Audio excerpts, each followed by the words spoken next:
an opponent or something prone on the outside of the ring, I'll run across the ring and dive over, flip over the top rope onto the outside. But I remember when I did it last night, I rolled right into the ring all fired up. I was like, and I thought, wow, my heel really hurts.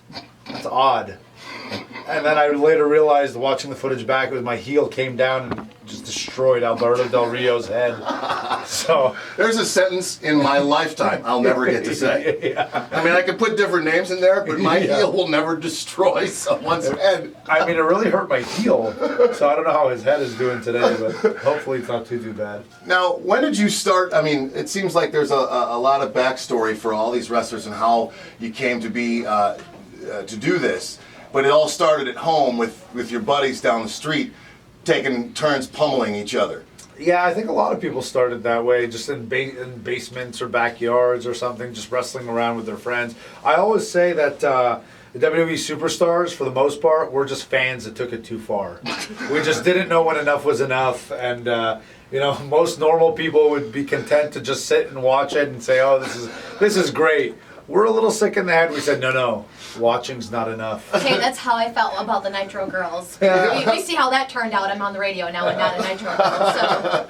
So. Did you ever have your parents come in and say, okay, this is enough, you're destroying our home? Well, it's very funny. So I come from, I don't look it, apparently, but I'm an Arab, so I'm Syrian. So my parents are these Syrian immigrants, and my mom is like they're both super Arab, Mm-hmm. And so when I was a kid and I first started wrestling, they were cool with it because they thought it would be just like a fun little hobby. Oh, he's always liked wrestling, so sure, get it out of his system. And then I started traveling just a little bit within Quebec because I'm from Montreal originally.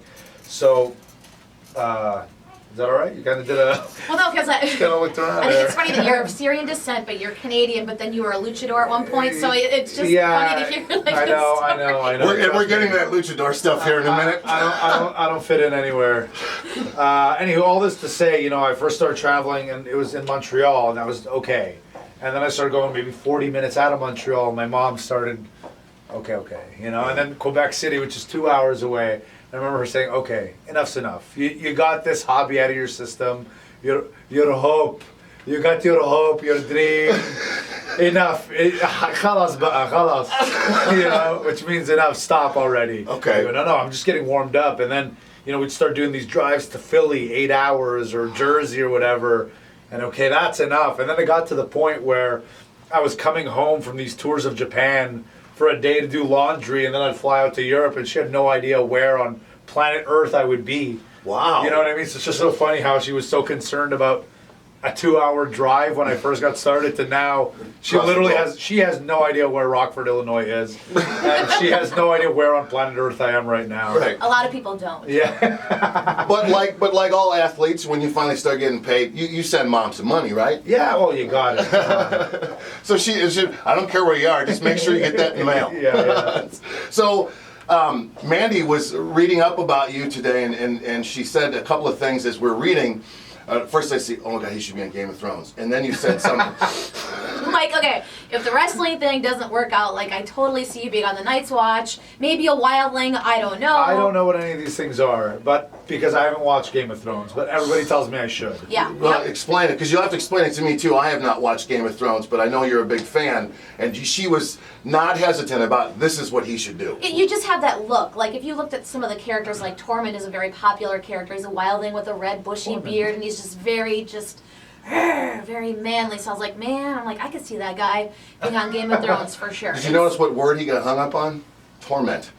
Is that his name? Torment? It's Tormund. Oh, I thought, Torment. okay. Torment. I heard you say torment, and I'm like, well, that's a great word to work with in That your is career. his job. That's That all. is his role in the show, is he torments others. Oh. So, trust me. Yeah. Google it. All right. Look it up. Maybe I'll just start watching. You should. I heard You it's should. good. So you used to wear a mask and stuff and wrestle? Many people have associated me with a character on the Independents, but I vehemently deny that was me. There are a lot of parallels, I'll admit. I could see how that case would be made, but I'm just WWE superstar Sami Zayn, and I'm just happy to be here. Okay. Yeah. That's why I get But in crazy. another life, I may have dabbled as a different character before I ever got to the WWE. I dabble too as Nacho Libre. Right there, I got just the right physique for it. And tonight now, what can we expect to see at the BMO Harris Bank Center tonight? Well, it's going to be a great show because it's actually a WWE. It's a TV taping for WWE SmackDown, and this is a pretty big deal because in about 6 weeks or so, this is pretty big news within the company. WWE is essentially Raw and SmackDown are going to become two exclusive shows with exclusive rosters, exclusive everything. They're basically going to be in competition with each other. So this is one of the last few weeks where SmackDown is a joint show. Okay. With all members of the roster. And obviously SmackDown's a gigantic show which is seen by millions of people every week, not only here but all over the world. So tonight's show's a big one. And if you haven't gotten tickets yet, you understand now that this is one of the last opportunities to catch all of these guys in one place, including Sami Zayn. Tonight, you got to get your tickets, 968-5222, or you get online, you get them right now.